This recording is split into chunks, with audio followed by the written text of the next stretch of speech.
Runners, welcome to episode 15 of Mr. Rubio Used to Run, the Running Warehouse podcast. I'm Joe, he's Connor. We're here to spread falsehoods and lies about the world of running. That's what we do. That's what we do. We just make stuff up. On my end, recently I drove to the big city of Turlock last weekend to watch my daughter compete at the CCAA Championships. So those that don't know where Turlock is, it's in the middle of nowhere in the valley, kind of by Modesto. If you don't know where that is, that's where George Lucas is from. He did American Graffiti and all that stuff there. But so the CCAA Champs is it's a Division II conference. My daughter competes at Chico State. There's Stanislaus State, which is where the meet was held. There's Humboldt. There's Cal State San Marcos, Cal Poly Pomona. So that level of schools. Yeah. So anyways, my daughter was in the pole vault. She did pretty well. She was the first freshman. She was 5th overall. And I saw something on Instagram, and I think you saw it too, where she was very happy about getting the torch. So I had no idea what the hell the torch was. So I texted her, and I said, "What is this torch?" And she said, "It's a legacy torch." And I go, "What the hell's the legacy torch?" And she goes, "All of my teammates are seniors, and I'm the next upperclassman that comes in. So it's called the legacy torch, and it is basically you have to protect it, and you're essentially the team captain." So that's pretty cool, you know, that whole tradition stuff on track stuff. So that's the cool thing about Chico is when you talk to the kids that competed there, every single one just had a great time. And they have a lot of really cool traditions and stuff like that. So beautiful town, great coaching staff and all that kinds of things. But and this is like conference championship season. So there's a lot of big stuff going on right now. And really, like, we come from a really busy time of marathon, Boston Marathon, then through track season, and then we got Olympic trials this summer. It's just like a very hot time for track right now. Well, this weekend we have the Big West Track Championships here at Cal Poly SLO, and I'm helping organize a big track alumni. So we have 125 or 130 people that are coming, and we're going to go. We're going to go to the track and hang out together and see a bunch of old teammates and stuff like that. So it's pretty cool. Yeah. I don't know. Are you going to head out there? Yeah, we'll head out there. There's a lot of good racing. We've obviously got some of our favorite poly runners that should... They're running great. At Oxy last weekend, you know, they ran... That meet was off the rails. Yeah. I mean, Craig ran... What did Craig run? 3:36? Yeah, he ran 3:36. Davis ran 3:40. And you can't forget about the wild card that showed up at Oxy this week that no one knew was going to happen. Yeah. Who do we have? Sydney McLaughlin. It was just, I don't know. From my perspective, it was stupid, right? You're at a high-end distance meet, and there's really no sprints to speak of at this event. And she shows up, and she doesn't tell anybody, so no one knows she's there. And what you run, the short hurdles and the 200, something like that. And, I mean, it makes sense a little bit because there's no pressure, but it's also like Jordan showing up to a pickup game. Yeah. Like, doesn't totally make sense. It doesn't totally make sense. I'm sure the people at New Balance aren't particularly fired up about her doing that versus something like Gabby Thomas going to the World Relays. Right. You know, Noah Lyles and that level of athlete are there, and she's at Oxy running against one other person, I think, in the hurdles. Whatever. Yeah, I think it was dumb, but I'm not coaching her, and I'm not in charge, and I'm not doing anything. I'm just commenting on something I think is stupid. But some of the upcoming meets that are coming down the pipe, and I look at this from a fan perspective and building the sport perspective. You know, the first one on tap is the California High School State Meet, which is phenomenal meet. 2 days, first day's trials, second day's finals. The finals is 2 hours long. If you leave your seat, you miss. It's insane. It's such a good meet. And then that same weekend is Prefontaine, which is a one-day meet. Yeah. Again, great for fans. Yeah. It's 2 or 3 hours long, so a lot of action-packed in a short period of time. And your crew usually causes a little chaos. Little chaos, yeah. We're going to cause chaos. And then I think it's the week after is the NCAA meet. And if you haven't done that Division I NCAA meet, is a 4-day meet. And I thought this schedule was stupid when I first saw it until I actually experienced it, and it's great. And it goes men prelims on Thursday, women's prelims on Friday, or was it Wednesday? Something like that. And then the women's finals are the next day, and the men's finals are day 3, and the women's finals are on day 4. And the cool thing about it is you can actually follow the team scores as it's going on. Right. Where when it was combined with both genders, you start getting confused. Right. There are 2 team scores going on and stuff like that. But the one that's really has a stupid schedule is the Olympic trials. Right. So it's an 8-day meet mimicking the Olympics. That's fine. But there's less racing. You have like one final a day. and there's a 2-day break in between. I mean, the trials should really be a 4-day meet, even a 3-day meet. But to have it 8 days and draw it out like that, I mean, what are you going to do in Eugene for 2 days?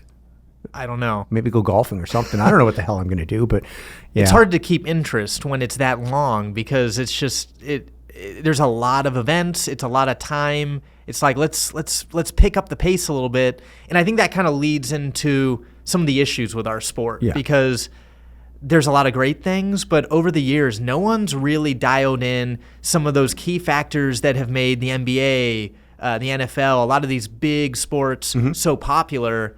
What are some of your thoughts on some of the issues that track faces? Well, a lot of it has to do with just head-to-head competition. So there's a few events that we'll talk about here in a second. But, you know, there's a lot of people with cash that are coming after track and field. And this is starting, I believe, in the fall. And when I say money, it's like $30 million at 4 meets, which is fairly significant. You know, $60,000 for first, 25 for second. It's like all of USATF's marketing budget right there. Yeah, it's a lot of money. But so first up are existing events. And Jesse Williams does the sound running. So he puts on the 10. He's got another event called the Opener that he's going to start, I believe, next year. So it's supposed to be like, I don't want to say spring training, but it's supposed to be the first meet of the year. He's got a meet next weekend, the Track Fest in Los Angeles. So he's got a few pretty good meets, but they tend to be distance-based. And the other two other people that are working in conjunction with Jesse, they're not all like putting on the meets together. They're doing individual meets, and they're trying to not schedule their events on the same day. Their meets on the same day. And they're going to have different event focuses. So Tracktown is Mike Riley. They put on Prefontaine and the Olympic trials. So they're going to focus on all of track and field with a heavy emphasis on field events. Jesse does distance. And then there's Paul Doyle, who has the American Track League out of Atlanta. And he focuses more on sprints and hurdles. I don't know if you remember, there's a meet in downtown Atlanta. He put that on. So he's pretty good. But all three meet directors are talking to each other and trying to get some sort of schedule together. So that's one thing. The other one that's existing right now is Bob Briscoe, who he's in charge of WebMD. He has the LA Grand Prix. So last year he worked with Bobby Kersey. They put on a meet at UCLA. This year he's doing another event on May 18th. And he's possibly talking about merging with American Track League. And so all four of those people would come together and come up with some sort of schedule, which is better than 4 individuals trying to do their own thing. Yeah, because I think the first thing I hear when I start hearing about all these different meets and leagues, some are going to make it and some are going to fail. And I think when you get too many cooks in the kitchen and too many people kind of fighting for success for their own self, it's gonna lead to some failures. So there's gonna either need mergers or something. For future events, the first one that's coming up is Winners Alliance. So they're really big into tennis, and they're backed by the Saudis. So it's Michael Johnson, $30 million. I don't know if you know Kyle Merber. So he was at Citius. He was also working for, I want to say, American Express, and he was doing the lap count. So he left all that and is going to work with Michael Johnson on this thing. So it's supposed to be 4 meets with some heavy prize money and so forth. So that's pretty exciting. I think of what I've heard so far, that is potentially the most, possible to like make it work. There's also putting people under contract. Right. So you can develop head-to-head competitions and know the athlete's going to be there unless they get hurt. But, by and large, you can advertise on it. And the athlete's going to make money from appearance fees and prize money. Do you know how the viewing is going to work for that? Because I feel like that's such a big issue with track right now. Watching the sport, one, you got to find it. You got to either pay for it or find it on TV. And then your favorite race comes on, the 10K. Right. Halfway through, when a big move is made, they switch over to the high jump, or they switch to commercial. That would never happen in basketball. No, it wouldn't. And a big push on these meets that I'll talk about is no firewall.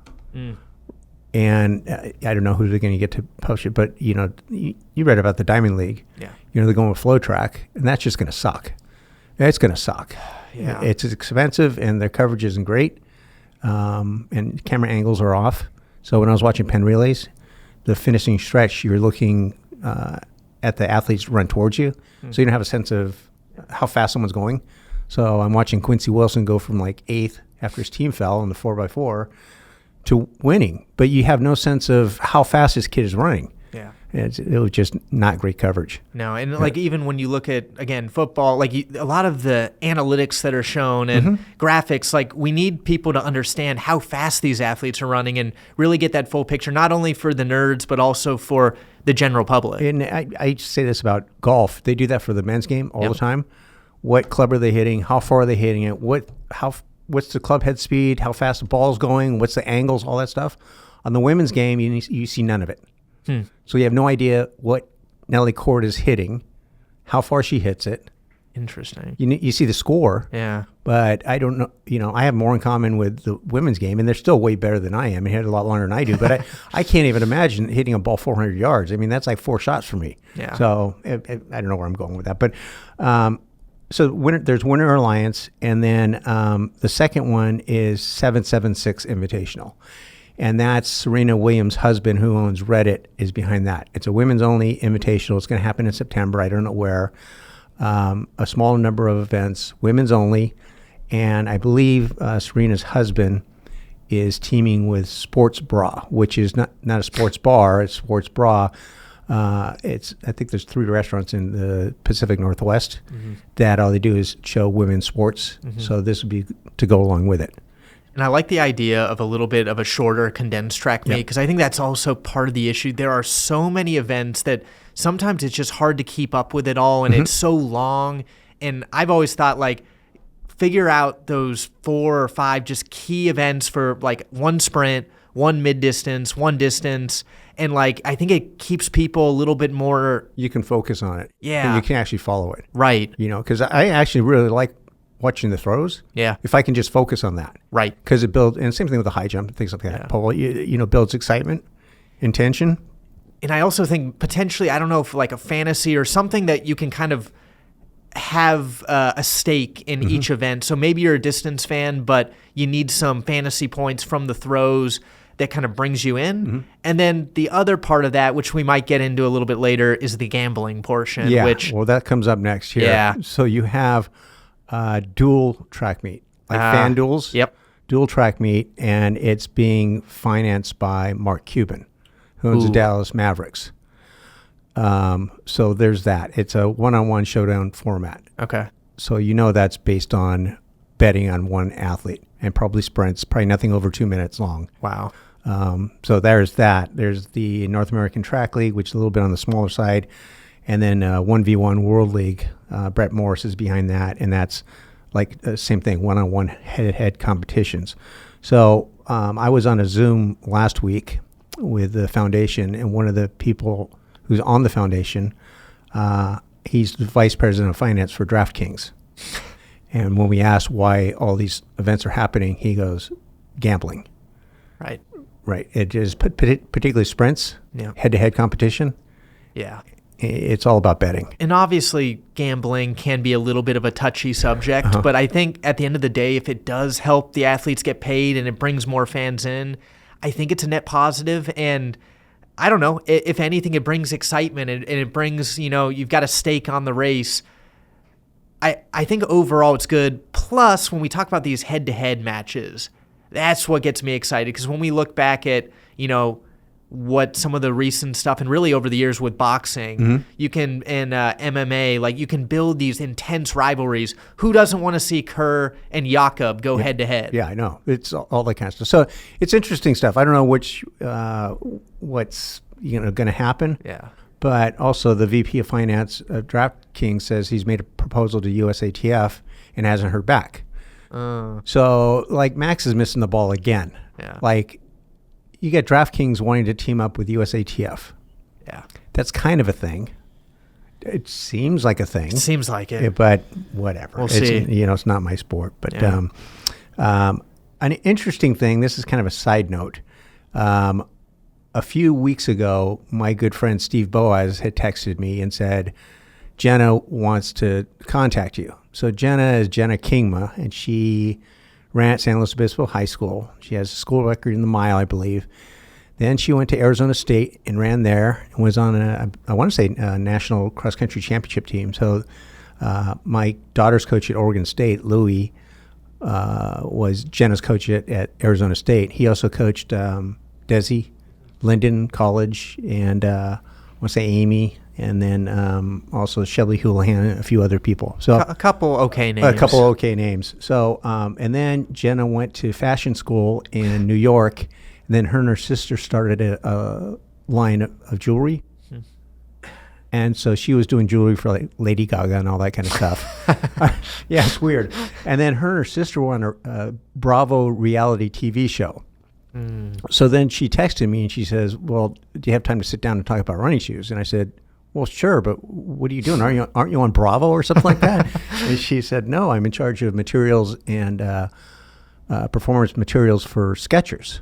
Wow. So she's trying to learn about the running shoe industry. But when we were talking, I said, the one thing that you could do, because, she was a runner, but, her knowledge of just actually the running shoe industry is pretty entry level at the moment. She'll get there. But I said, what you could do for Skechers right now is just improve the look of their shoes and improve the materials and the color choice. Right. She could come in immediately and have an impact because we know that how the shoes look is a big deal. Oh, yeah. Like we saw the New Balance 1080s, the upcoming ones. Yep. Those look good. Yeah. They look fantastic. It's all based on their colors. Right. The style had something to do with it, but the colors were really, really good. So that's a big deal. So we'll see what Jenna can do there. Yeah.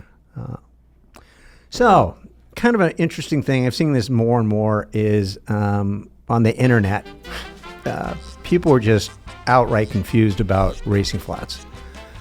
Yeah. And it's funny because I've also seen, I think I know what you're going to talk about. The same thing keeps coming up, and I think we got to let the people know what's going on. So someone, Old School Flats, says, are old school flats still relevant? He doesn't like to run in carbon and all that stuff. And what people are having difficulty finding is more traditional type flats. And I can see why you want to do that. I mean, Noah Lyles trains in the Adidas Adios. And everyone says, well, all flats have plates or rods or something like that. No, the Adios does not have plates. It doesn't have a rod. It has upgraded foam, but it's pretty low profile for a racing flat. And that's what he uses because he wants to strengthen his lower legs. I mean, and then there's a Cielo Road from Hoka. That doesn't have a plate, right? So the stuff exists. It's not hugely popular. And the option, I mean, obviously that's all there was for the longest time. Mm-hmm. The options are a little more limited now. You've got stuff like A6 Hyperspeed. That's really one of the few that still has like old school materials. Right. When we talk about Adios, Sinister, Cielo, they've all kind of upgraded the foams, which is good. Mm-hmm. You get that added benefit. But there's a few more we've started to see that are going to pop up over the next 6 months. Right. Puma has one. Yep. And theirs, I think we mentioned before, but theirs is targeted specifically at the Japanese market because the coaches for the Ekiden teams really discourage their athletes from wearing super shoes with plates in the 3 months following Ekiden season. So January, February, and March, they want them in low-profile racing shoes. Yeah. So they can build up the strength in their lower legs and make it through the next 9 months after that. Yeah. So there's a big push, and I think Noah Lyles probably doesn't really have to buy shoes. Yeah. He can wear anything he wants. Right. And he's training in the Adios. And I think specifically also when we talk about sprinters, it is so important because they like having that low profile nimble shoe that you can build up that muscle strength, and also you feel fast, you feel connected with the track. And the super shoes, they have a bigger benefit the longer you go. Right. And Noah Lyles is going 200 meters. It's not fast. It's not. It doesn't have the same benefit. No. In the marathon, it has a huge benefit. Right. But 5K and 10K less so. Half marathon more so. Marathon definitely a big deal. Yeah. Or long tempo runs and things like that. And it'll be interesting to see what he thinks of the new Adios coming out. We can't talk too much about it quite yet, but we'll have some updates soon. I think that is going to be a game changer in this low profile space, really mixing in new materials, great value. That'll be a fun one too. Yeah, people in listener land, if you're looking for more of a traditional shoe, because we read about, people wanting to bring back the Adidas Marathon 80. Well, that's not happening. not in anything. It's going to have crappy EVA. It's going to just be a crappy shoe. It's going to look like it, but it's not going to perform like it. Right. That stuff is not coming back. No. The Mariah is not coming back. The Nike Mariah. No. The Terra TC is not coming back.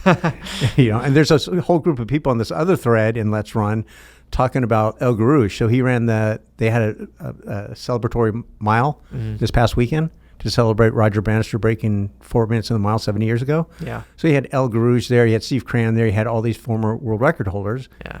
And I don't know how this thread started going into racing flats, but people started talking about all the old racing flats from the 70s and 80s and how much better they are than now. And you go, no, they're not.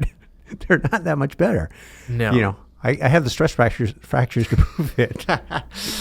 Yeah. Oh. So other big news, I don't know where I picked this one up at. Somebody had sent it to me, but Caitlin Clark, the WNBA star. Big deal right now. Yeah. So her dad's advice, because he has parents asking, when should they get their kid specializing in basketball and all these kinds of things. And here's his quote. All right, here's the question that was asked to him. Brett Clark is often asked by other parents of young kids about his recommendations, how he and his wife Ann nurtured Caitlin to become the basketball star that she is. His answer: get your kids engaged in as many different activities as possible, sports or otherwise. Beyond basketball and soccer, Caitlin at some point during her childhood was involved with piano, softball, tennis, track and field, volleyball, and other sports. As her parents look back now, all those activities elevated certain skills both mentally and physically. Oh, yeah. And that's the big thing, is it rarely does it work out where you have a Tiger Woods who starts specializing at that age and has success. It's usually someone that has a well-rounded background, because then you're not getting burned out, for one thing. Yes. And then you find out what you really want to do and go after it. And generally it's what you're pretty good at. And some people gravitate towards individual sports and some people gravitate towards team sports. But it just, a wider background of exposure to activities is the way to go. Yeah, and I think we hear that a lot, like, don't train too hard at a young age. You're going to destroy your body. And I think the bigger issue is, one, kids burning out. They're not having fun and they just don't make it past a certain amount of years. Mm-hmm. And two, if you are going to go kind of all in and you're doing it in the right way where the kid isn't going to burn out, making sure you have the right coaching. And if you're not going and playing soccer and basketball and football, you have the right coaching to guide you to make sure you are becoming a well-rounded athlete. Jakob Ingebrigtsen, great example of someone who started at a young age, trained at a very high level, and now is the best in the world. Yeah. So it can be done, but you got to do it right. You got to do it right. And my daughter, who's the pole vaulter, she started out actually in horse riding and then gymnastics. Yeah. Oh man, I hated gymnastics. I don't know if you know how age group gymnastics works. It's a scam. So what happens is you sign your child up for, at least in San Luis Obispo. Mm-hmm. So you pay X number of dollars per month, and if you don't volunteer, you get penalized monetarily. So you have to pay, or you need to volunteer. Yes, we're volunteering. Yeah. No, I wasn't going to do that. So I wrote them a check. Then we would go to tournaments, and you couldn't go to like Santa Maria or Paso Robles, 30 minutes away. We couldn't even go to Santa Barbara or Ventura. Yeah. We went to San Leandro. We went to San Francisco. We went to Santa Rosa. It's hours away, 4 or 5 hours, and you lose that time. You watch your kid compete for like 2 or 3 minutes, and you have to pay for the food and the housing and the gas and the time of the coaching staff. It's a scam. Yeah. So back, I think it was 2012 or 2016, I introduced my daughter at the Olympic trials to Jan Johnson. And Jan has a bronze medal in 72 and in the area, one of the best high school pole vault coaches in the U.S. In fact, he coached Mondo Duplantis' dad for a period of time and some other Olympians and things like that. So she was talking to him, and she says, "Can I come out to pole vault?" And he says, "Anytime you want, just give me a call." So about 2 years later, she asked me, she said, "Do you mind if I start pole vaulting?" And I'm thinking, this is awesome. And I said, "But it's okay with me, but you have to ask him." So then I was taking her up there. It cost us like $60 a year or something, and he had all the equipment and things like that. But she was getting really, really good coaching. And I know it's not a fair sport. Not everyone has access to pole vault and stuff like that. But she was fortunate; she had the right coaching with the right facilities, right. And she was around kids that would come back from college and help out. And she saw a path to success with pole vaulting. Yeah. So, and same thing with the older one at the high school. Traditionally one of the better distance programs in the state. Yeah. And just being around coaches that know what they're doing. Yeah. I don't have to worry about it. And they're getting exposure to big meets. So like going to stuff like Mount Sac. Yes, we're going to Mount Sac. Yes. One of the gals I coach, she took over the head coaching job at Morro Bay, and she did a really good job. In fact, so good that I believe the team qualified for the state meet. Yeah. But they didn't go. You know why? Why? Because every kid on that team had Thanksgiving weekend travel plans.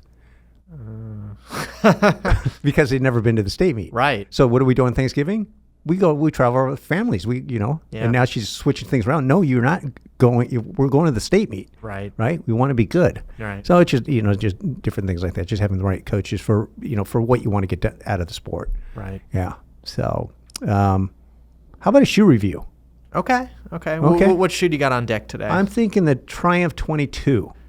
Okay. What are your thoughts on the Triumph 22? Okay, so again, this is, I don't know if we have the name for this, but are we thinking Joe's Blazing Fast shoe reviews? Something like that. Okay. Yeah. Okay, we're gonna rapid fire this. Right. Well, first off, what category would you put that shoe in? Okay, I'd put it in like the premium, highly cushioned daily trainer. Yeah. So comfort.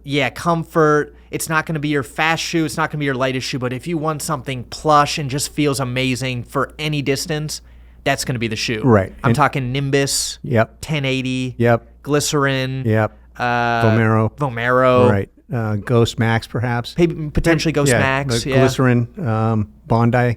Yeah, maybe a Bondi too. Yeah. There's kind of a scale, but all those kind of that lots of stack, real comfortable upper. Yeah. So if your mom or dad were going to get a pair of running shoes, this would be the category you'd send them to. Right. Because they're probably going to be walking in it. Right. Taking Fido out for a walk or something like that, or going to the mall or something along those lines. But as far as softness, what would you, on a scale of 1 to 4? So I would put it like a 3.75, maybe a 3.5, just because I thought it was going to be softer than it is with Power Run PB foam. Mm-hmm. Not quite as soft as I thought it was going to be, but it's still softer. Yeah. Than it was. Some people were telling me, "Oh, it's a brick," but no. Once you get it on foot, it's not super firm, but it's not super soft. It's somewhere in between. Yeah. So it's not like a Moore.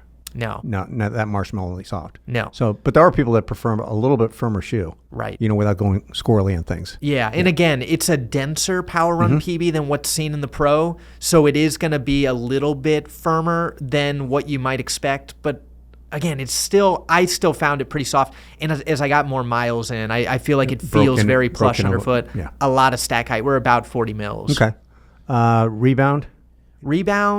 It's not really supposed to be a rebound shoe. Yeah, it's not supposed to be, but because of the Power Run PB, I think it does a little bit better than some of its competition. So I'll give it like a 3.5, maybe 3.75. Right. The Power Run PB, especially as you pick up the pace, it's a little bit of a heavier shoe, but when you pick up the pace, you can get moving pretty good. Okay. Jared Ward, who we did a little test run with, said that he's been using it a lot for his progressive long runs because it's stable, it's reliable, it's comfortable, and it has that pep when he wants to pick it up. But it also cruises. Yeah.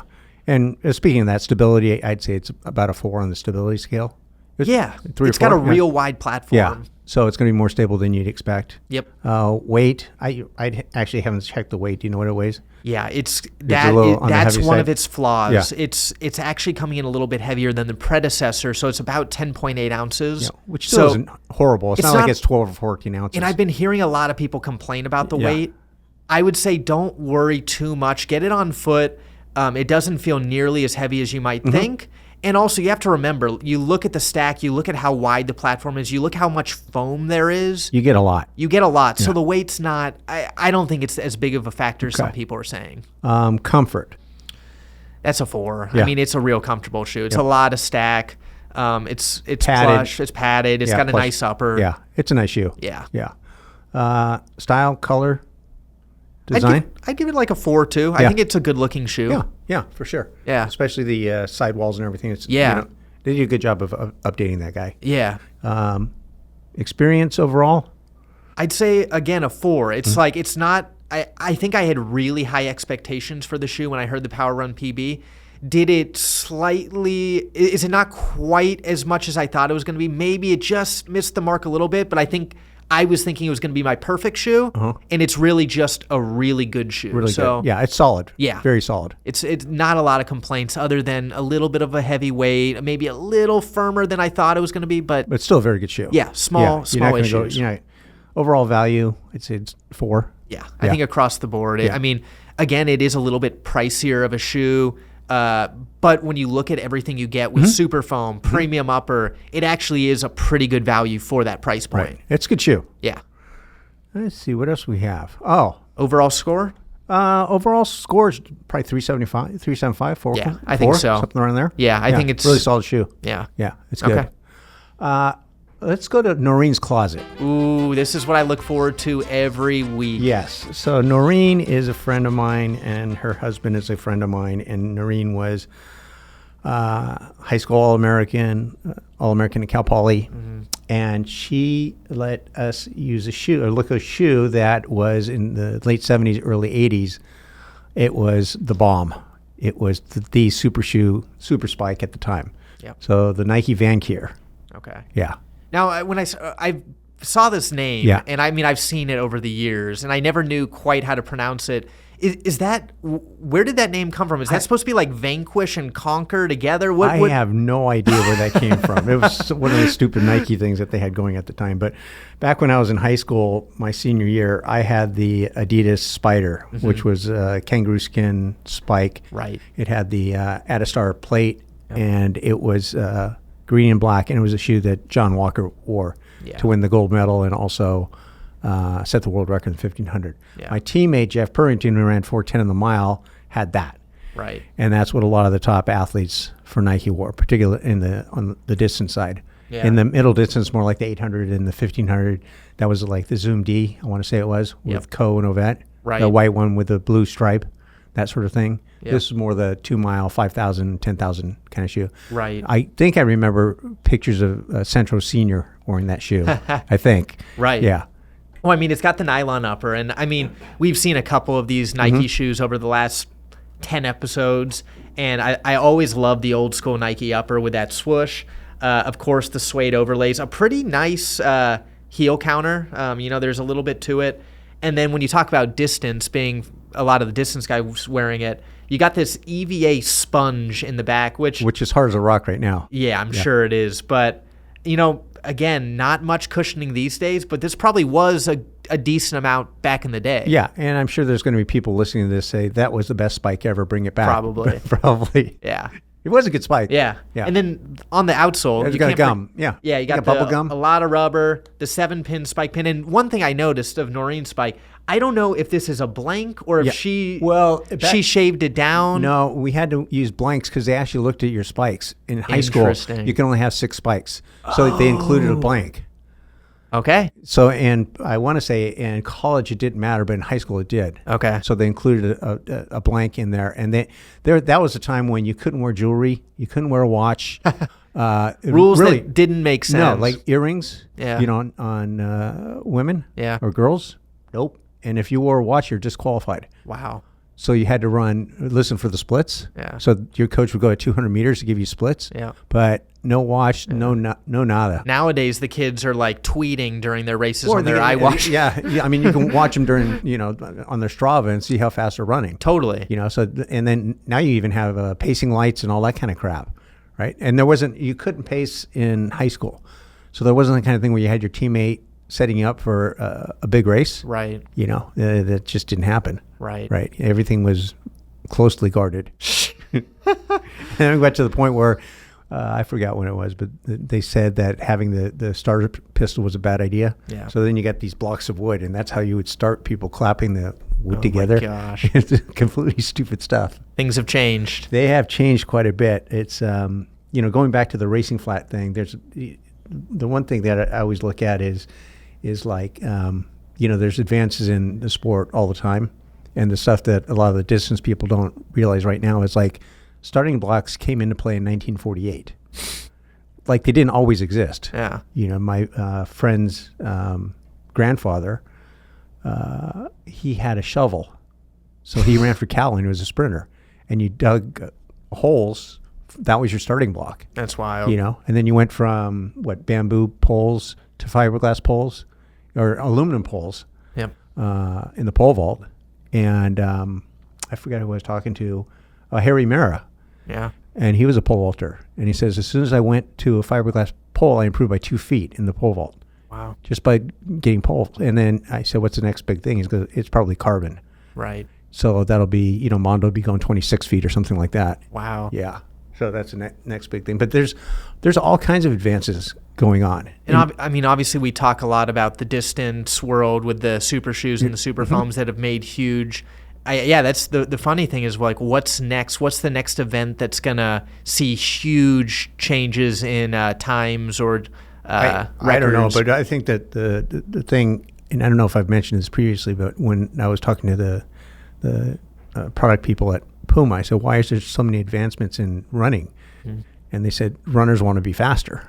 And so they'll spend, like Warholm spent a week or two with a team in Vietnam to build out that spike that he's going to use in the Olympics. Yeah. And I said, what about the soccer people? And he said, they don't care. They can't be bothered. Yeah. And the thing is that soccer players, the least amount of money they make is off of their shoe contracts. So it's not in their best interest. Right. They're making way more money doing other things. So they're creatures of habit too. They've been wearing the same. Very traditional, that sort of thing. But same thing happens like in basketball. Same thing happens in any of the major sports. There's not a lot of upgrades and stuff like that. Right. But the other thing too is running shoes are number one in our sport. Yeah. In the other sports, it's almost secondary. Right. Like tennis, it's your racket. Right. Pickleball, it's your racket. Yeah. Golf, it's your clubs. So it's just a different ball game altogether. Right. Yeah. So what do you got coming up? Any trips? We've been so busy the last few months that we're actually looking pretty good for a bit. Right. I'd love to make it out to the trials. But that stupid 8-day schedule. Yeah. If I make it out, I'll make it out for the second half. Yeah. And we've got an affiliate related event happening here at the warehouse. Yeah. So more info to come there, but a lot of your favorite influencers will all be here in San Luis Obispo. Yes. Yeah. So on a running warehouse end, we have a ton of brands we're seeing this week and next week. Yes. We saw Topo yesterday, saw New Balance today. Yep. We see Ultra tomorrow. Do we see anybody else this week? No, I think Thursday is pretty clear. Yeah. Friday we have the reunion. Yep. So nothing's happening there. Yep. Next week we have Nike and Brooks on the same day.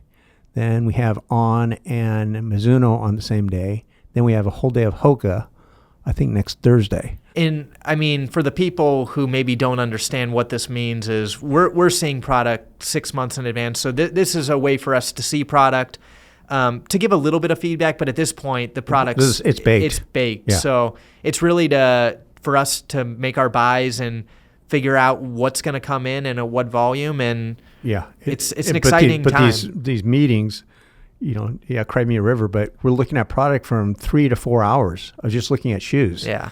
So it's a bit overwhelming at times. And then we're not even the buyers. So the buyers have to take all that information, disseminate it down, figure out of all the different brands and different categories and colors and styles, what are we going to bring in? Yeah. And I don't envy that job, but they're very good at it. But sometimes, you just miss the mark. Like we didn't order nearly enough Rebel 4s at all. But we upped the buy by like 100%. Yeah. So you can get kind of nervous beyond that. But no, it's just a crazy time. It's fun, but it's crazy. Yeah. And then, every night's a dinner with somebody. Mm-hmm. Yeah. So tonight we have Ultra dinner. Last night we had New Balance dinner. Yeah. Yeah. and hanging out with. I mean, that's where the real stories come out. Well, it's fun too because everyone that's in these brands, we've known each other.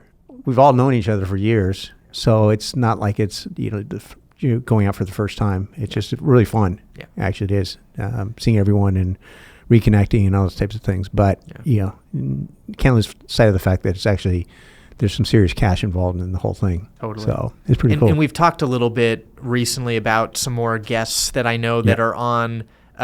They've been on the back burner, but I think some exciting people to come in the coming weeks. Yeah, so. I'm going to talk to one of them tomorrow. Okay. Yeah, I'm going to go to Petra and perfect. Yes, we'll chat a little bit about things. All right. So yes, some exciting people, some exciting shoes, a lot of exciting things in the running world to come. Yeah. Thank you. Thank you, Joe. All right. Peace out.